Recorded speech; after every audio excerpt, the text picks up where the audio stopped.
Ah, the Hardcore Nuzlocke Challenge, where meticulous planning, big brain strategies, and understanding how the AI works can all be guaranteed success.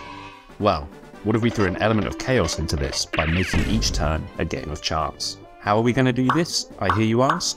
I'm going to ban all moves that are 100% accurate. Why would I do this? Perhaps I'm just a masochist. Or maybe it's because back in the 90s, Game Freak decided to put a working slot machine mechanic into Pokémon Red and Blue, and no one batted an eyelid. So now I use that to justify my chronic gambling addiction, rather than seeking out therapy and actually confronting my issues.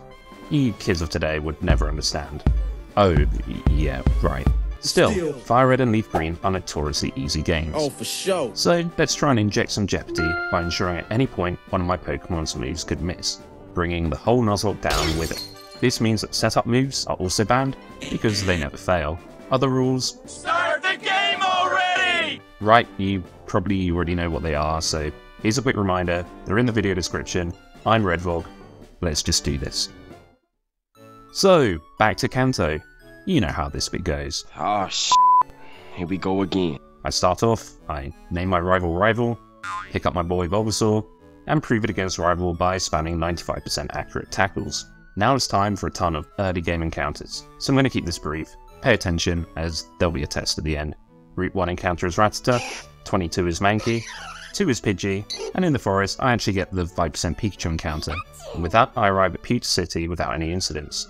Now, if you're wondering where Pikachu and Mankey are, they're back in the PC, as they both learn their first inaccurate moves at level 20 and 16 respectively, so they're completely useless at this stage. Time for the first gym challenge. Bulba starts strong and immediately misses the first Leaf Seed against Geodude, before successfully sowing his Wild Oats on the next turn. I then switch to Pidgey to conserve HP on my starter. Pidgey can slowly wear down the Geodude, who doesn't know a rock move, before switching back to Bulba on the turn Geodude falls to Leaf Seed damage. My starter levels up, learning both Sleep and Poison powders, setting himself up to take on Brook's Onix. Onix gets seeded on the first attempt, and then Bulba goes to poison the Rock Snake. And misses. Good start. Oh well, we'll get him on the next turn. Okay, there's no way he'll miss 3 in a row. Bruh. Seriously? You finally poison him on the... What? Oh, you a 4 misses in a row. That has a 0.4% chance of happening. This bodes really well for the rest of the challenge. By the time Bulbasaur figures out how to shoot straight, the battle is won, thanks to the accumulated Leaf Seed damage. I guess it's true when they say that you reap what you sow. Brock hands over the Boulder Badge and the Rock Team TM, and then I go and catch myself a Spearow and a Geodude in Mount Moon. While I'm in Mount Moon, I steal another content creator's joke. I know that if I didn't say, you'd all be asking in the comments. Yada yada, YouTube algorithm. More early game encounters then arrive on Route 4, Ekans, who sadly doesn't have Intimidate, Route 24 Oddish, and Route 25 Caterpie, who we'll all see in a little while. You may have noticed I've been deliberately delaying Bulbasaur's evolution until level 20, as this is when it learns Razor Leaf, which has the near perfect 95% accuracy, and that will be a huge help for Misty. A quick grinding session later, and by grinding I mean grinding candies into my Pokemon's mouths, my team is at level 21 and ready to roll. One newly learned Razor Leaf from my freshly evolved Ivysaur is enough to OHKO Misty's Staryu, and which brings out her Starmie. Starmie outspeeds and hits a Swift for reasonable damage, but Razor Leaf does well over 50% damage in return, so this will be an easy 2-shot. But of course, the 95% accuracy move misses on its third attempt, leaving Ivysaur at risk of a critical hit. At this stage, Ivysaur is by far my best Pokemon, so out he comes with Gloom. He gets confused by Starmie's Water Pulse, and then hits herself in confusion. Gloom is dead to a high roll crit now, but I decide to risk her life for the sake of momentum. On the next turn, Starmie doesn't land the critical hit, and Gloom manages to attack through confusion, only for her Sleep powder to miss. That one miss from Razor Leaf is starting to snowball at this stage. Thankfully I brought Butterfree as backup, who can survive 2 attacks from Starmie and can finally put Misty's ace to sleep. This allows for a safe switch to Raticate to wrap things up with 1 Hyper Fang. For a moment there I did think I was going to have to sacrifice someone, but we scrape through and the Cascade Badge is ours. Upon reaching Vermilion City, I go and grab the Goldenrod and immediately catch myself a Magikarp. Yes, Gyarados is OP, and yes, I will be using it. But I feel that decision is somewhat justified by it only being able to use Tackle until level 40. The SSN rival is made easy thanks to Geodude, who crushes his Pidgeotto with rocks, before Rival's Charmeleon decides not to bother attacking with super effective Metal Claw. Geodude then hits 2 90% rock throws through a smokescreen to KO it. Kadabra and Raticate are no match for my own bigger Raticate, and that lets us continue to rock down an old man while he shows us his secret technique. I'll stop now. Before Surge, I want to pick up Flash so I don't need to come back here before Rock Tunnel, so I take this opportunity to run through Diglett's cave, stopping to catch the obligatory Diglett. What I didn't factor in though, was running into an arena trap Dugtrio. If you're not familiar with this ability, it prevents the Pokemon from running or switching out, which leaves my poor Raticate in a battle to the death with the six-eyed monster. Dugtrio sets up a Sand Team to chip away at Raticate's health, but Raticate's Hyper Fang brings the Dugtrio into the yellow. Now I just have to hope that Dugtrio doesn't cheese dig, but there it is.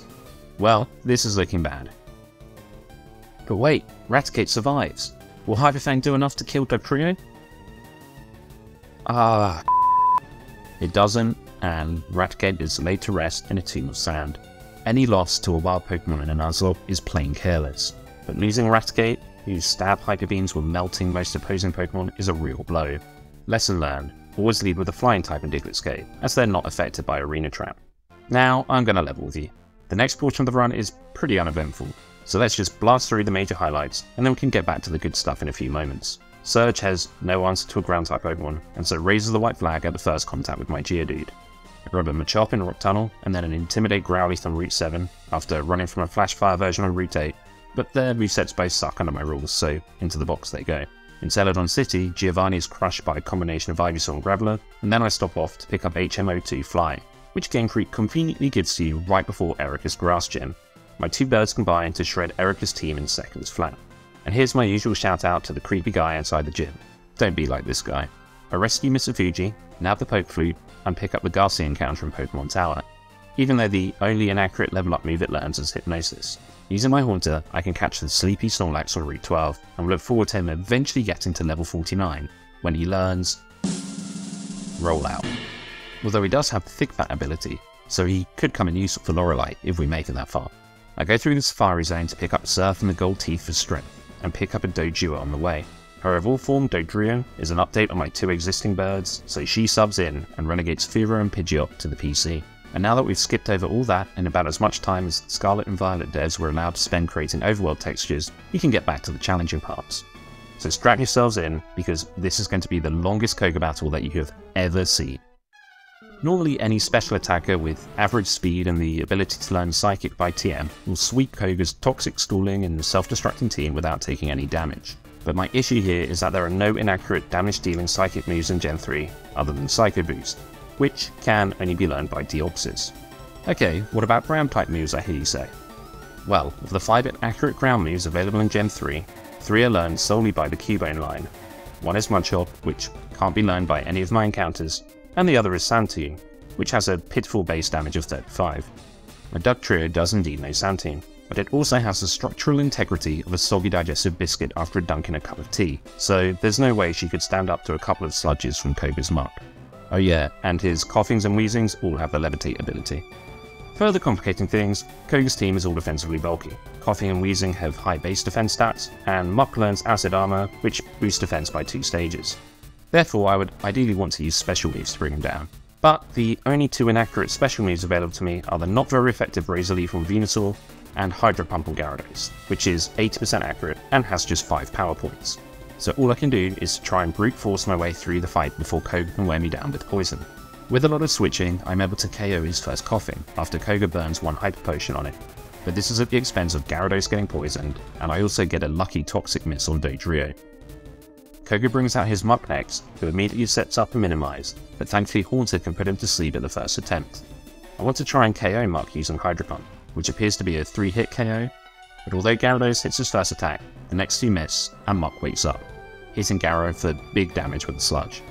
As Muck was -1 attack from Intimidate, a crit here would have killed, so I really shouldn't have even risked this. I switch back to Haunter, Muck sets up Acid Armor, but then eventually falls asleep, and then I can switch to Primate to try and get in some more damage.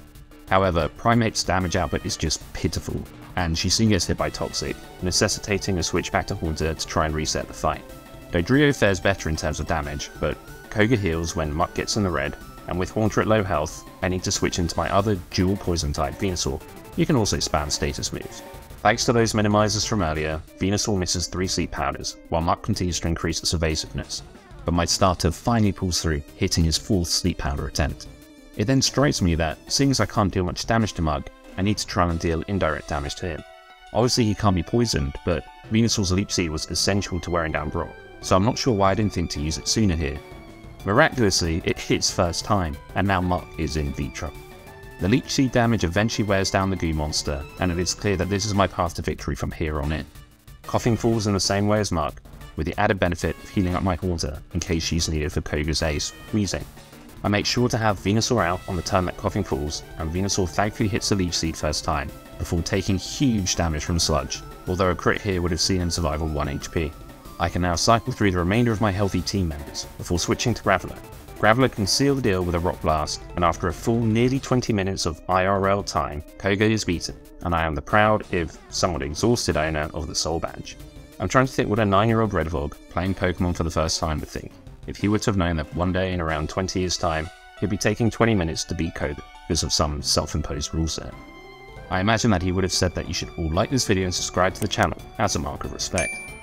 With Koga defeated, I can turn my attention to Saffron City and the rival fight in Silphco. Rival's Pidgeot can barely lay a feather on Graveler, but then Dodrio gets totally f***ed over by Execute with 2 full powers into a Confusion self-hit, meaning the half dozen eggs gets the better of the quarter dozen heads. My fault for not running with a Cherry Berry here, I guess. I expect that Gyarados can deal with the eggs with ease, but he does an alarmingly small amount of damage of tackle. Today I learned that Execute has a base defense stat of 80. With Gyarados paralysed, I have to switch to Venusaur to hit a Sea Powder, and then Graveler to finish the job. Thankfully, Execute doesn't have any damage-dealing grass moves yet. Speaking of no damage-dealing moves, out comes Rival's Alakazam, whose only attacking move is Future Sight, so Graveler can stay in and take it out with a Rock Blast into a Rock Throw. This brings out Rival's own Gyarados, and I'd like to introduce you all to my new team member, Pikachu the Raichu, who's here for exactly this situation, using Thunder, learned at level 41 to fry the non-dragon dragon. This just leaves Rival's Charizard, who is an easy one-shot for the super effective 120 base power move Thunder, which gets stabbed with Raichu. Well, no bother, we'll just get him next turn.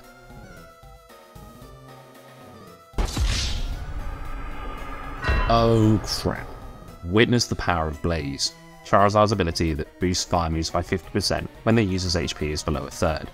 And with Raichu down, Gyarados and Dodrio paralysed, Haunter not having a damaging move, and Venusaur being weak to fire, I am in serious trouble now. I send in Graveler and pray that Rock's resistance to fire outweighs Graveler's low Spadef stat. I pick her most accurate move, Rock Throw, and pray she survives the Inferno that's headed her way. And she lives! On 1 HP! Take that, Rival! Rock Throw miss? Now? Seriously? Lady Luck truly is a cruel mistress. I consider sacrificing one of my team at this point, but with Graveler being on 1 HP, the Rival's AI should see that any of his attacking moves here will kill, so I take my chances that he will use Wing Attack on the switch, and I go to Gyarados. Unfortunately, Gyarados takes a Flamethrower on the switch, but thankfully is left with enough HP that another won't kill, unless Charizard gets a critical hit. I am out of all other options at this point, so I go on the attack, needing to dodge the 6% critical hit chance, the 30% fully paralysed chance, and then the 5% tackle miss chance. Rival clearly enjoys rolling the dice himself, as Charizard sets up a smoke screen, lowering Gyarados' accuracy to 75%. But despite all of this, RNGesus is smiling down on me, as Gyarados lands his attack and we scrape through the battle. I pick up a Lapras for my troubles and then head onwards to fight Giovanni, after laying Raichu to rest. RAP little buddy, it was short but sweet. Giovanni's team at this stage isn't difficult, although I am slightly concerned about the final gym battle, judging by just how little damage a Stab Hydro Pump from Gyarados does against his Nidoqueen. This is me foreshadowing, by the way. With Team Rocket vanquished, I can take on Sabrina, so I stack my team full of all my speedy physical attackers, plus I bring along my secret weapon, Snorlax. The plan here is simple. Dodrio with Fly outspeeds Kadabra and Oko's hint, as Kadabra opts to not set up a Reflect. Mr. Mime is next, and a Fly would also Oko her, had she not set up Barrier on the turn Dodrio was up in the air, using its non-existent wings. And yes, I am just going to keep on reusing this meme until it runs out of all life. Mr. Mime takes just over half damage, and then sets up another barrier, as Dodrio flies again. The danger of Mr. Mime is that she knows Baton Pass, and my heart skips a beat as I think Sabrina is going to switch to her Alakazam to take advantage of the +4 defense boost from Barrier, but instead she switches her Venomoth into a super effective fly from Dodrio. The Moth survives, thanks to the defense boost, but all she does is miss a Supersonic and then fall to Dodrio's next fly. This sees the return of Mr. Mime, and I opt to have Dodrio kill her with Fury Attack here, to make sure she doesn't repeat the trick with Alakazam. So Sabrina's down to just her ace, and that's why I've brought my special tank Snorlax, having taught him the Hyper Beam TM from Celadon Department Store. Zam sets up a couple of Carmines which ordinarily would be terrifying, but Snorlax blasts them into oblivion and the 6 gym badge is ours. So, on to Blaine, and this time I can't just click Surf 4 times, but I can click Hydro Pump 4 times, which takes care of his Growlithe, Ponytail, and then Rapidash outspeeds and uses Bounce, which paralyzes. But no bother, as the next Hydro Pump douses the Fire Pony, leaving Gyarados with one final attack to wipe out Blaine's ace, Arcanine. Of course this one misses, but the good boy can't do any meaningful damage to Gyarados, so I stay in until Gyarados is at risk to a critical takedown. Pivoting through Graveler to catch the normal type attack from Arcanine. Oh, okay, I guess Blaine saw overlapping damage rules of Fire Blast and Takedown? Well, thankfully Fire Blast didn't crit, otherwise Graveler would be finding a new life in a Hot Stone message parlor. But no big deal, as I can switch into my thick fat Snorlax, you can take a second Fire Blast, and then Hyper Beam Arcanine for the win. 7 badges, plus the Fire Blast TM from Blaine. Now we're cooking on gas. After a quick diversion to the Sevi Islands to gather some berries in the forest, I returned to Viridian City for the final gym showdown with Giovanni. Remember when I said I was worried about him earlier? Yeah, well, I was bluffing. His team here is really pitiful. In fact, I would say the Pokemon Yellow Giovanni fight is more difficult than Fire Red. So with Venusaur and Gyarados stomping on Giovanni, I have all 8 gym badges. I can then work my way through Victory Road and face down the challenge of the Elite Four. But first up, some team building is required. Planning for the Elite Four is made somewhat redundant due to the possibility that at any time one of my team's Miis will just miss. So my thinking here is to just bring along a well-rounded team with a diverse, if inaccurate move pool, and just hope for the best. A few visits to move tutors, and using my collection of TMs allows me to pull together this band of misfiring Mons, all leveled up to level 60 to match Lance's Dragonite. Lapras with Shell Armor and knowing Thunder and Blizzard, thick fat Snorlax with some thick stab Hyper Beams, Primeape with Cross Chop and Mega Kick, Dodrio for revenge kills and baby sweeping with Fly, Venusaur my starter with Frenzy Plant from the Cape Brink tutor, and then Gyarados, which is still running tackle for the Elite Four. Can this team earn me a spot in the Hall of Fame, or am I destined to end up wide of the mark? Let's find out. Lorelei is first up, and I lead with Lapras to take minimal damage from her team's Water and Ice moves. Lapras is my team's strongest special attacker, but this first Thunder does way less damage than I was expecting to Dugong. Of course Lorelei heals, and Lapras' next Thunder misses, so I'd get some chip damage in with a Hydro Pump before finishing off the Big Seal with another Thunder. At least Cloyster will be an easy OHKO with Thunder, thanks to its slows for death. Yes, well, Protect. Okay, next turn. Thunder Miss. Okay, then will she Protect again? Oh, of course. Okay, Thunder PP is starting to run low now, but the double Protect? Gotta give her some credit. Lorelei is playing to her rounds by going for the PP stall. Finally, we say bye to the bye vow, but Lapras has left only 2 Thunder PP at this stage. And there was me thinking I wouldn't need any PP ups for it.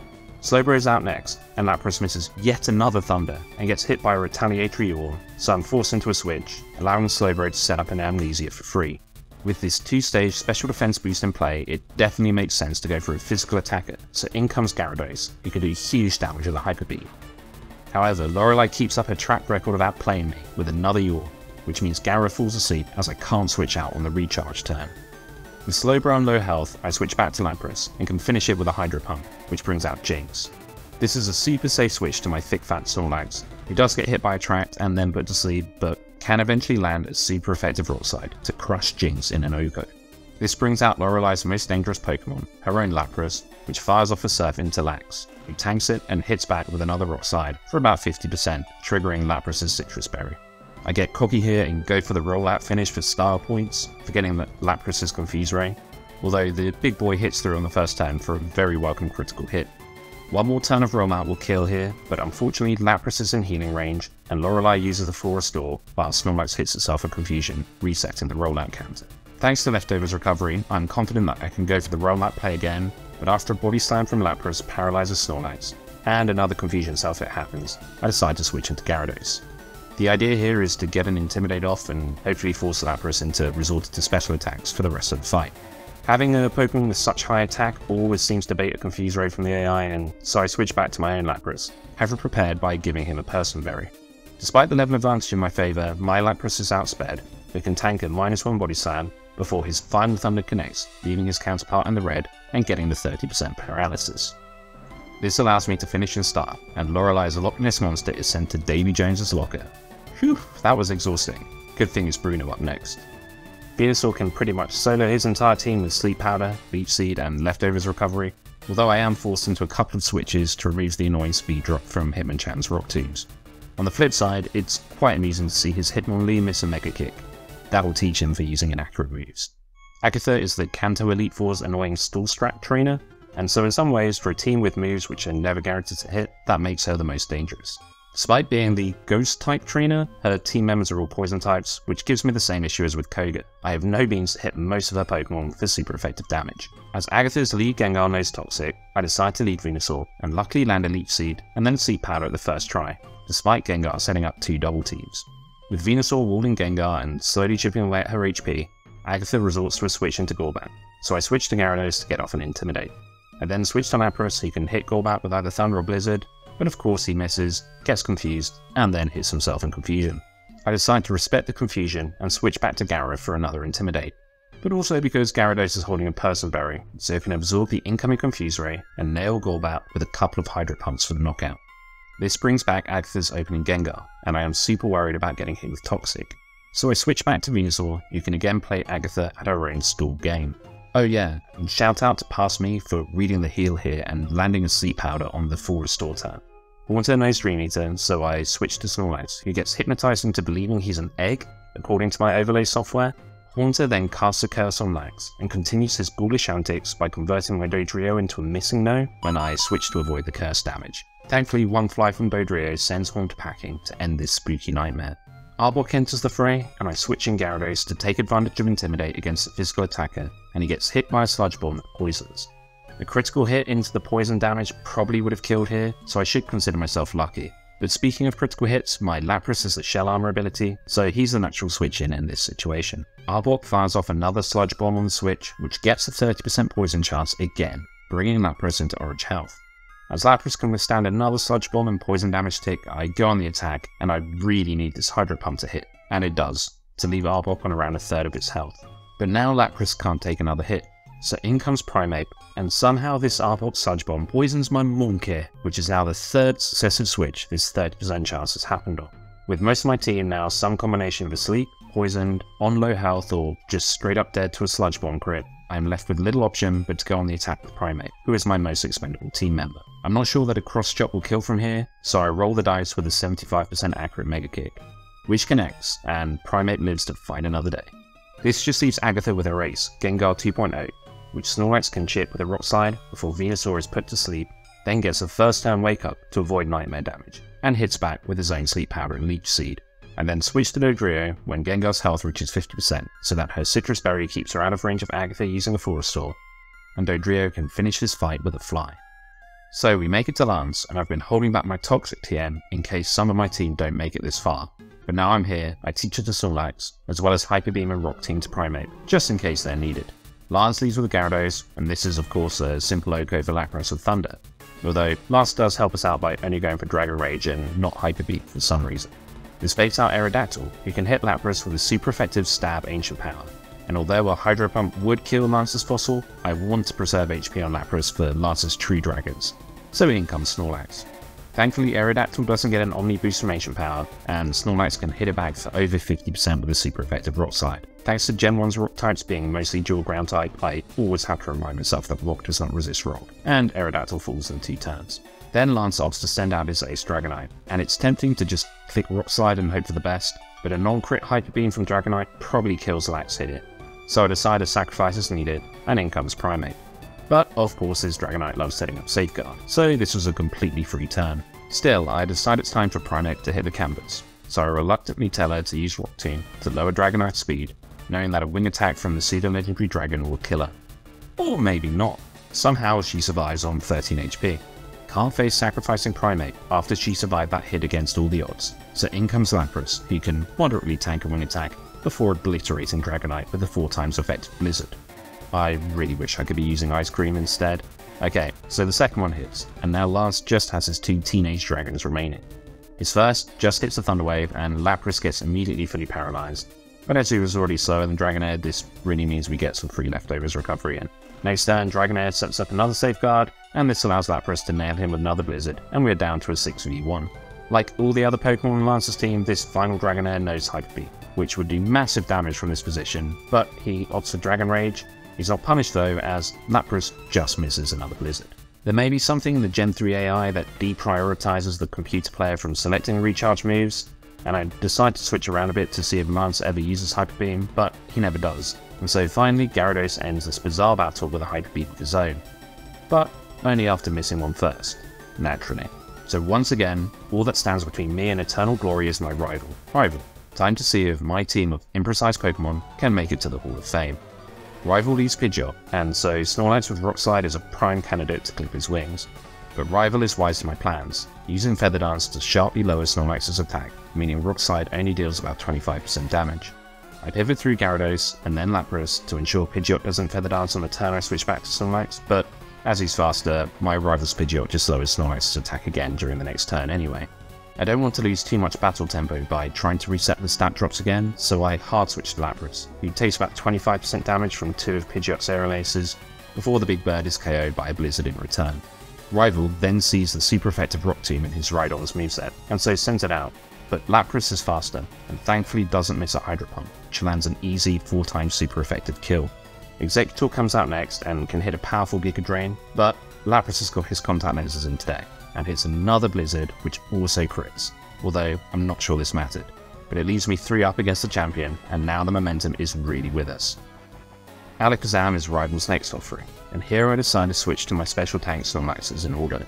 Snorlax tanks a Psycho on the switch and gets ready to fire off a Hyper Beam, but Rival knows what's coming, and Alakazam manages to set up a Reflect to halve the damage taken. This does allow Alakazam to survive with red HP, but this just means Rival heals on the next turn, and Snorlax eventually claims the win. Gyarados is Rival's penultimate Pokemon, and while this monster knows Thrash and Hydro Pump, it goes for another Dragon Rage, which makes me think that Gen 3 AI might be prioritized to choose fixed damage moves over other kinds. But anyway, we all know how to KO Gyarados. The switch to Lapras with his electric type attack fries the Flying Eel, and all that's left is Rival's starter, Charizard. But this fire monster isn't half as scary as he looks, and I can switch into my own Gyarados. He can shrug off a Fire Blast, then turn on his targeted computer to blow this thing and go home. Except of course, Hydro Pump misses to turn the climax of this challenge into a bit of a not so damp squib. At this point, Gyarados is dead to a grip, but I am 6-1 up in the champion battle, so I can afford to be reckless and go for another Hydro Pump to bring this run to a close. And once again, the 80% accurate move misses, so I switch into Snorlax to go for the 90% accurate Rock Slide instead. This doesn't miss, but it does leave Charizard on a sliver, which subsequently forces Rival into using a full restore. The champion has several full restores available, so to avoid drawing out this inevitable conclusion any longer, I switch tactics and send my big boy rolling, which takes out the Lizard in 2 turns and crowns me as the champion of Kanto. And so we did it, a successful hardcore Nuzlocke of Fire Red, using only moves which are less than 100% accurate. But would I try this again in another game? No, not really. This additional rule did change the way I would play a few select fights, such as using Leech Seed to beat Brock, and turning Koga and Agatha into genuine challenges instead of sweeps with a psychic user. But overall, a lot of the game just felt like spamming the highest base power move available to me with OP Pokemon like Gyarados, Snorlax, and Dodrio, regardless of the opponent. The reason why I started playing Pokemon again after many years away, specifically Nuzlocke, was the appeal of having to plan out each fight with the limited tools available, rather than pressing A on your most powerful move with the same 3 or 4 core team members. Maybe I just picked the wrong game to try this challenge in. After all, FireRed is notoriously easy, and a game from a later generation with tougher opponents and wider learn sets for its encounters would perhaps lend itself better to a Nuzlocke with this additional rule added. I hope that my lack of enthusiasm for this run didn't come across too much throughout this video, but if it did, be sure to let me know about it in the comments. Speaking of later generations, my next run will be in one. Either Gen 4 or 5, I haven't quite decided yet, so let me know what you prefer to see, and then subscribe to the channel and turn on notifications to make sure you don't miss it when it drops. Otherwise, until next time, this is Redvlog, saying TTFN.